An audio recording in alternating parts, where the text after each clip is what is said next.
Hey everyone, welcome back to Auto Anatomy. I'm Sean. Thank you so much for joining us. Today I'm back working on my wife's car, and this is a little bit of a change from what we typically do with bringing classics back to life. She told me a couple of days ago that the check engine light came on, and I scanned it and it popped up a P2015. So after doing a little bit of research, it looks like that's a very common problem, and it ends up being the little intake manifold runner control motor. Basically, the lever goes over center, and it triggers an error message with it. So Volkswagen charges almost $900 for a new intake manifold control unit and the labor to install it. But I found a place where you can fix it yourself for under $80 and in 15 to 20 minutes without even getting dirty. Let's get started.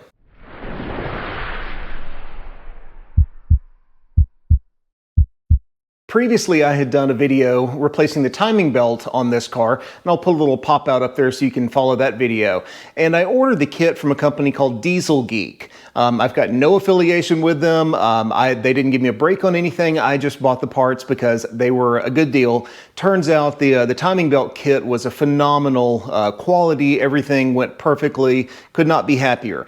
So when it came time to looking for something to fix this P2015, I knew I really wanted to try one place first. And they have come up with this little bracket, which basically what it does is this hooks onto the flapper motor and keeps the lever from going over center. This thing is only $70 and it's held in place with the factory bolts and takes just a few minutes to get to. So let's get started getting this thing apart. We'll walk through the whole thing step by step, and I'm gonna try and do this whole thing without getting dirty. Okay, step one is we're gonna pop the little cover off here.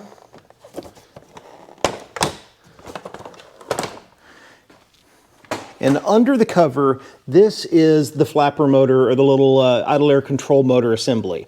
It's got one cable hooked to it. Then there's like 2 or 3 bolts holding it in place. So let's get some of this stuff out of the way here so we can see it a little bit better.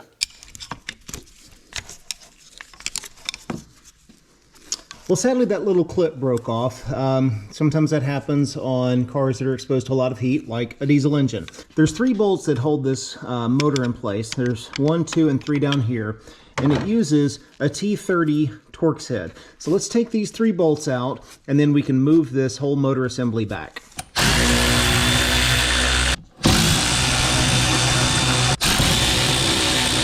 Now that the screws are out, we can slide the little motor assembly back, and if you look down in there, you'll see there's a little spring right there, and there's a little rod right there.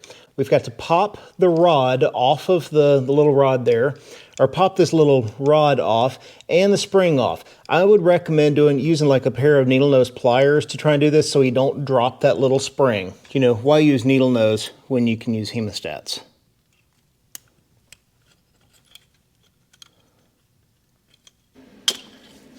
All right, the spring is off, the little rod is off, and this should lift right out of the way. All right, so the way that this works is this little bracket comes up and sits right there and keeps the rod from over centering. And then it's just held in place by one of the existing bolts. So let me tighten this bolt back up here and get it aligned. And then it'll just be putting the spring back on, putting this whole assembly back in the car. Just be super careful when putting the spring back in because it's not held in place by very much. All right, now you can see, hopefully, that we've got the spring back in place and the rod is back onto the arm here. So now all that's left is just to put the 3 bolts back in, and then we're done.